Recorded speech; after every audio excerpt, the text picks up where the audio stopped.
नमस्कार साथियों, एक बार फिर आप सभी का स्वागत है मेरे YouTube चैनल विनोद चेजारा पर। साथियों, आज के इस वीडियो में हम जानेंगे कि अभी हाल ही में राजस्थान लोक सेवा आयोग RPSC ने सभी अभ्यर्थी जो कि परीक्षाओं के लिए एग्ज़ाम के लिए फॉर्म भरते हैं उनके लिए वन टाइम रजिस्ट्रेशन की जो सुविधा चालू की है, उसमें हमें वन टाइम रजिस्ट्रेशन कैसे करना है ताकि बार बार फॉर्म भरने में जो गलतियां होती हैं, जो समय लगता है और सर्वर पर भार अधिक हो जाने के कारण जो हमारे सामने समस्याएं आती है, उन सभी का निराकरण किया जा सके। इसके लिए साथियों, आपको आपकी SSO ID से लॉगिन करना है, वो हम कर लेते हैं। SSO ID पर लॉगिन होने के बाद यहाँ आपको जो ऑप्शन मिलेगा वो है सिटीजन ऐप का। आपको इस सिटीजन ऐप पर क्लिक करना है और सिटीजन ऐप वाले जो भी ऑप्शन है वो आपके सामने आ जाएंगे। यहाँ आपको जाना है रिक्रूटमेंट पोर्टल पर। यदि आपको ये यहाँ नहीं मिले तो यहाँ आप सर्च बॉक्स से सर्च कर लें या अदर ऐप्स में जाके अल्फ़ाबेटिकल ऑर्डर में आपको सभी ऐप मिल जाएंगे, जिसमें R पे जाते ही आपको रिक्रूटमेंट पोर्टल नाम से जो ऑप्शन है वो मिल जाएगा। इस पर आप क्लिक करें। क्लिक करने के बाद रिक्रूटमेंट पोर्टल वाला जो भाग है आपके सामने आ जाएगा। यहाँ आप अपने फ़ोन को यदि डेस्कटॉप साइट मोड में कर लेंगे तो सभी ऑप्शन आपके सामने आसानी से शो हो जाएंगे। अब यहाँ आप देख सकते हैं कि इस जगह लिखा है वन टाइम रजिस्ट्रेशन। ये नीचे ऑप्शन और होने के कारण शो नहीं होगा, लेकिन जब आप यहाँ क्लिक करेंगे तो वन टाइम रजिस्ट्रेशन वाला भाग आपके सामने आ जाएगा। यहाँ आप देख सकते हैं वन टाइम जो रजिस्ट्रेशन है, इसमें आपको सभी डिटेल्स एक ही बार भरनी है और जब भी आप किसी एग्ज़ाम का फॉर्म भरेंगे ये सभी डिटेल्स आपको भरी हुई शो होंगी। यहाँ यदि आपने कोई डिटेल्स गलत भर दी है तो आप उन्हें अपडेट भी कर सकते हैं।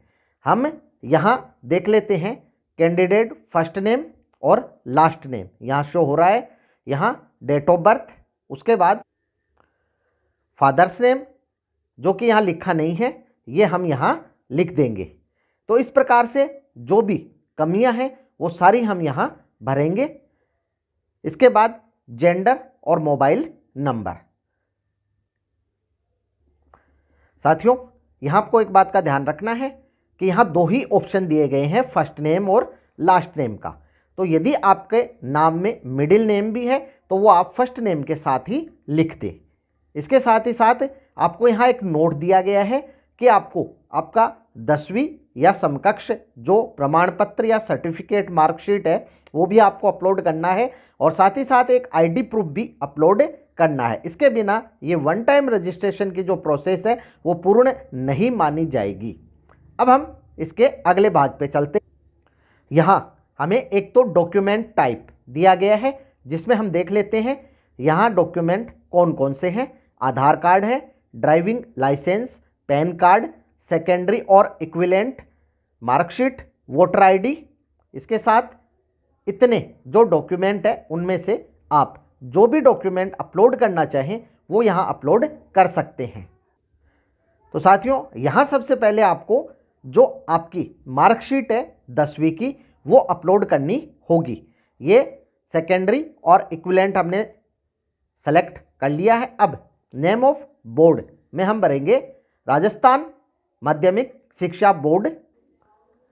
मार्कशीट यहाँ सेलेक्ट करने के बाद हमने शॉर्ट में लिख दिया है BSER।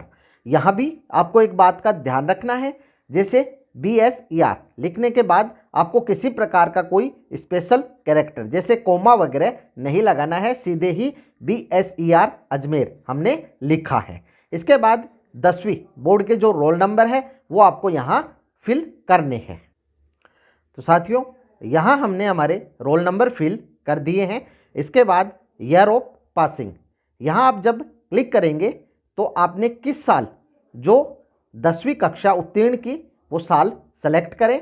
अब इसके बाद आपको कोई डॉक्यूमेंट ID देनी है जिसमें आप कोई भी जो आपकी डॉक्यूमेंट आईडी है, यहाँ ये दोनों ही ऑप्शन अभी हाइड है, क्योंकि जब हम यहाँ कोई डॉक्यूमेंट सेलेक्ट करेंगे तो ये ओपन होंगे। अब हम यहाँ से जो मार्कशीट है उसकी पीडीएफ फाइल है वो अपलोड कर देंगे, जो कि 50 से 100 KB के बीच में होनी चाहिए। यहाँ आप क्लिक करें ब्राउज पर और आपके पास जहाँ भी ये फाइल है वहाँ से आप इसको ले लें। यहाँ हमने फाइल सेलेक्ट कर ली है, अब इसको डन करते हैं और यहाँ अब आपको एक ऑप्शन मिलेगा ऐड का, ऐड पे हम क्लिक करते हैं। यहाँ वापस डॉक्यूमेंट टाइप हमें सेलेक्ट करना है, इसमें हम Aadhaar card, driving licence, PAN card या वोटर आईडी में से किसी को भी सेलेक्ट कर सकते हैं। इसके बाद नेम ऑफ बोर्ड और रोल नंबर हाइड हो जाएंगे, ईयर ऑफ पासिंग भी हाइड हो जाएगा और डॉक्यूमेंट आईडी है वो ओपन हो जाएगा और प्रूफ सबमिटेड आईडी ये भी प्रूफ हो जाएगा ओपन। यहाँ डॉक्यूमेंट आईडी में आईडी नंबर हम फिल कर देंगे। फिल करने के बाद यहाँ इस डॉक्यूमेंट आईडी में कौन कौन से ऑप्शन है, तो यहाँ हम देखेंगे कि यदि डॉक्यूमेंट आईडी में कैंडिडेट का नाम है, फादर्स नेम, डीओबी, जेंडर आदि सभी हैं तो हम सेलेक्ट ऑल पे कर देंगे, टिक या जो भी है उन पे टिक मार्क कर देंगे और यहाँ सेलेक्ट ऑल पे टिक करने के बाद आप इसको बाहर की ओर क्लिक करें तो ये हट जाएगा। अब यहाँ से आपको जो डॉक्यूमेंट आपने लिया है उसे अपलोड करना है, तो ब्राउज में क्लिक करें, फाइल्स में जाएं और यहाँ से फाइल को सेलेक्ट करें। ये फाइल हमने सेलेक्ट कर ली है, यहाँ इसका नाम आ गया है। अब हम इसे भी ऐड कर देते हैं। अब ये आप दोनों ही डॉक्यूमेंट्स है वो नीचे देख सकते हैं। एक हमने सेकेंडरी या समकक्ष का प्रमाण पत्र, मार्कशीट और दूसरा आधार अपलोड कर दिया है। अब हमें वेरीफाई वन टाइम रजिस्ट्रेशन पे क्लिक करना है। यहाँ OTP द्वारा ऑथेंटिकेशन किया जाएगा और यहाँ अब ये नोट जो लिखा हुआ, इन सूचनाओं को आपको भली भांति जांच लेना है, क्योंकि वन टाइम रजिस्ट्रेशन में आपने ये जो सूचनाएं हैं ये भर दी है और वन टाइम रजिस्ट्रेशन हो गया है तो ये नॉन एडिटेबल है, यानी दोबारा आप इसमें संशोधन नहीं कर सकते हैं। अब हमें इसको फाइनल सबमिट करना है, तो यहाँ से हम फाइनल सबमिट कर देते हैं। यहाँ आधार OTP द्वारा ये वेरिफिकेशन हो जाएगा। OTP फिल कर दिया है। अब वेरीफाई OTP पे क्लिक करते हैं और इस तरह से हमारा जो वन टाइम रजिस्ट्रेशन है वो कंप्लीट हो गया है, OTP वेरीफाई हो गया है। इसको अब हम ओके कर देते हैं और हमें ये वन टाइम रजिस्ट्रेशन नंबर है वो मिल गया है। अब हम जब भी फॉर्म भरेंगे तो इस वन टाइम रजिस्ट्रेशन से हमारा जो फॉर्म है वो भरा जाएगा। यहाँ आप क्रॉस या फिर ओके पर क्लिक करें और यहाँ से बाहर आ जाएं। अब आप देखेंगे कि वेरीफाई वन टाइम रजिस्ट्रेशन वाला ऑप्शन हाइड हो चुका है। अब हम आगे की जो डिटेल्स है वो एक एक करके भरेंगे, ताकि जब भी हम कोई फॉर्म फिलअप करें हमें दोबारा ये सूचनाएं नहीं भरनी पड़े। सबसे पहले हम चलते हैं पर्सनल डिटेल्स में। अब पर्सनल डिटेल्स में आप देखेंगे नेशनलिटी यहाँ भरी हुई है। Do you have Jan Aadhaar ID issued by government of Rajasthan. तो यदि आपके पास जन आधार ID है तो आप यस पे क्लिक करें, अन्यथा नो पे क्लिक करें।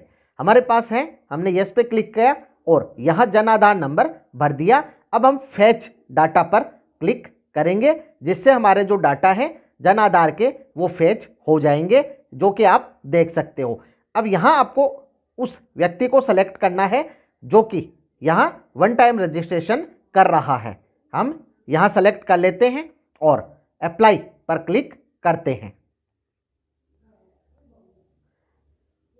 यहाँ जन आधार मेंबर ID अब फिल हो जाएगी और अगर आपने ये गलत कर दिया है तो यहाँ से रीसेट भी कर सकते हैं। नीचे दूसरा ऑप्शन है आधार नंबर को, तो आधार नंबर यहाँ हमने अभी वन टाइम रजिस्ट्रेशन में फिल किए थे, ये यहाँ शो हो रहे हैं। अब यहाँ आधार पे ऑटो ही टिक है। यहाँ हम आधार को भी वेरीफाई करेंगे, तो इसके लिए आप सेंड OTP जो यहाँ दिया गया है इस पर क्लिक करें और आधार को वेरीफाई करें। OTP हमारे पास आ गया है, अब हम इसको वेरीफाई कर देते हैं। Your details has been verify from Aadhaar. ये डिटेल्स वेरीफाई हो चुकी है। अब हमें कैंडिडेट का नाम हिंदी में, फादर्स नेम हिंदी में, मदर्स नेम इंग्लिश और हिंदी में भरना है। इसके बाद मैरिटल स्टेटस सेलेक्ट करके स्पाउस नेम अंग्रेजी और फिर हिंदी में भरना है। इसके बाद मैरिज रजिस्ट्रेशन नंबर और number of living child below before and after 1/6/2002, ये सारी डिटेल्स हम फिलअप कर लेते हैं। यहाँ आप देखेंगे हिंदी में नाम भरने के लिए जब हम यहाँ क्लिक करते हैं तो एक हिंदी का कीबोर्ड हमारे सामने आ जाएगा, जिसमें आपको एक बात का ध्यान रखना है, यदि आप मात्राओं को काम में लेते हैं और मात्रा के साथ एक गोला बना हुआ है तो उसमें आपको पहले जो पूरा अल्फ़ाबेट है उसको लेना है और उसके बाद आपको मात्रा को सेलेक्ट करना है। इस प्रकार से आप यहाँ से सेलेक्ट करते हुए नाम फिल करें। तो साथियों यहाँ आप देखेंगे कि हमने कैंडिडेट नाम हिंदी में, अंग्रेजी में लिख दिया है।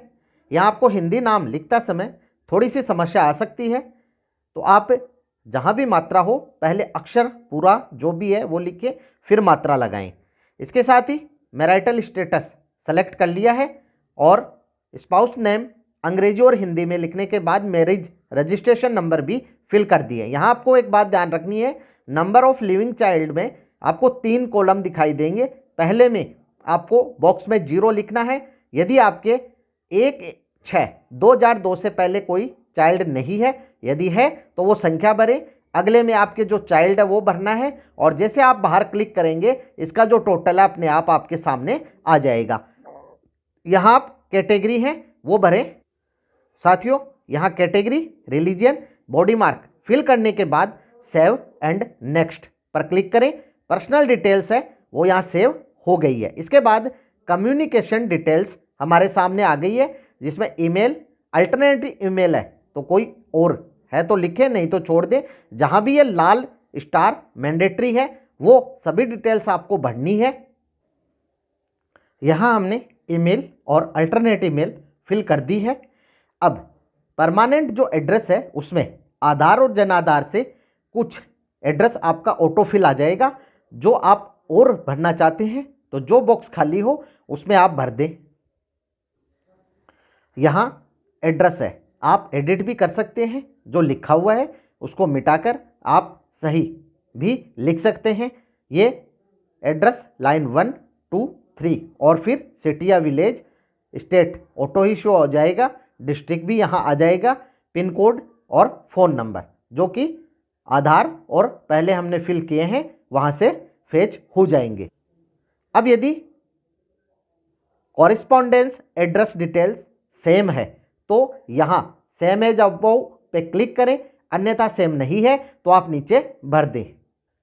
ये भरने के बाद आप यहाँ से सेव एंड नेक्स्ट करें। ये डिटेल सेव्ड हो गई है और अब आगे डोमिसाइल डिटेल्स आ गई है।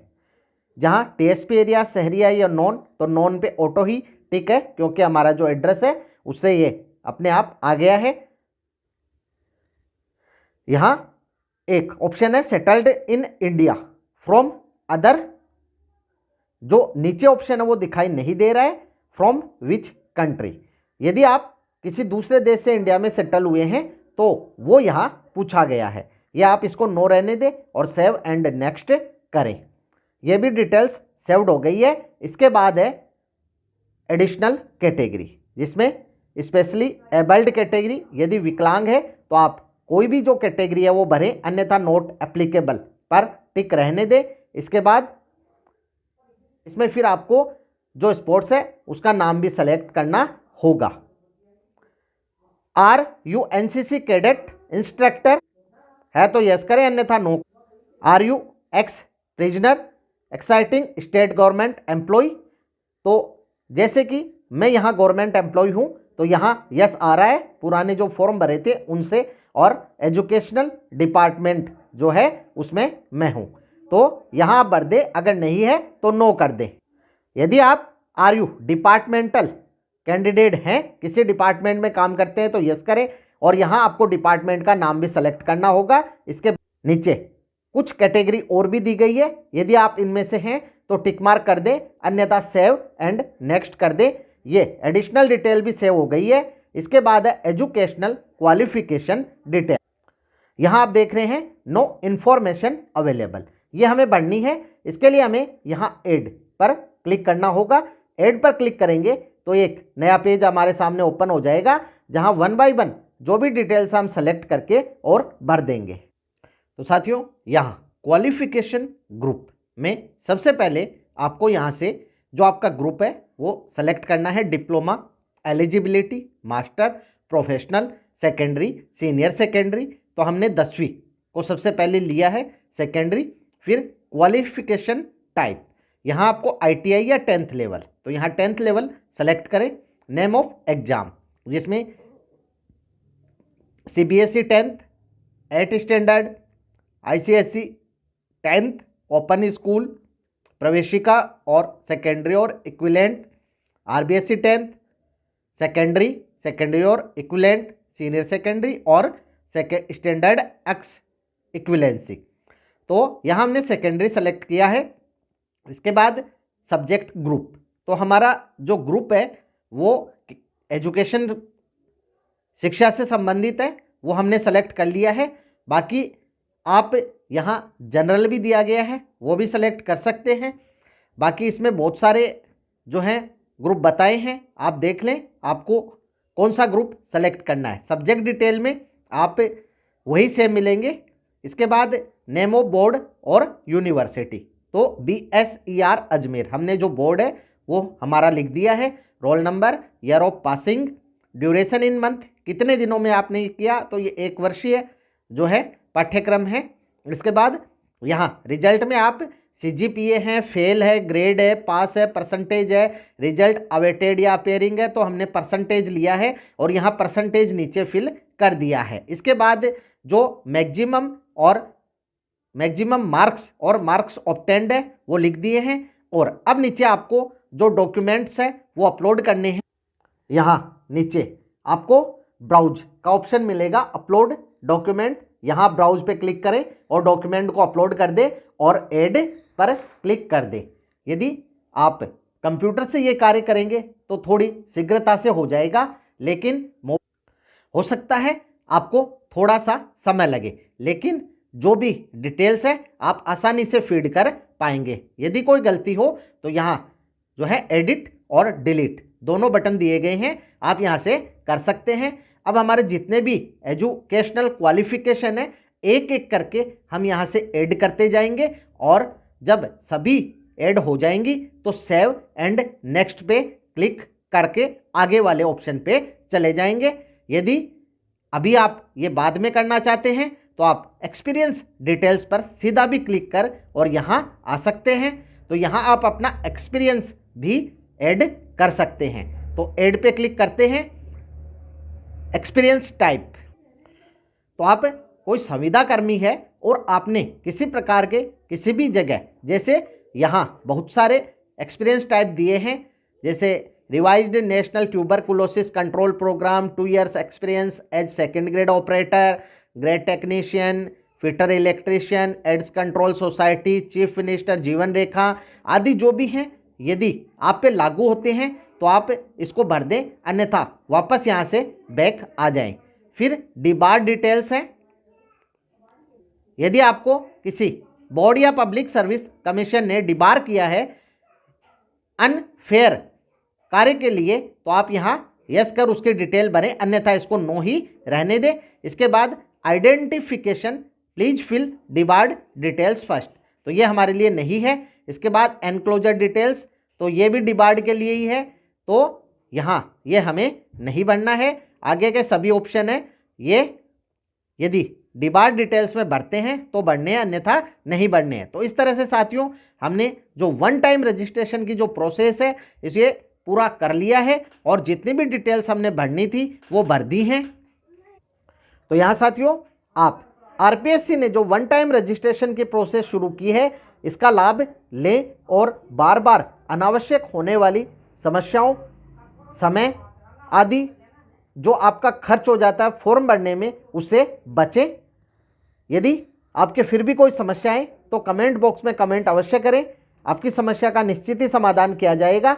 यदि वीडियो आपको अच्छा लगे तो लाइक, शेयर और सब्सक्राइब अवश्य करें, बेल आइकॉन को टिक करें ताकि नए वीडियो की जो नोटिफिकेशन है वो आपको तुरंत मिल सके। इसी के साथ आप सभी का बहुत बहुत धन्यवाद और मिलेंगे अगले वीडियो में।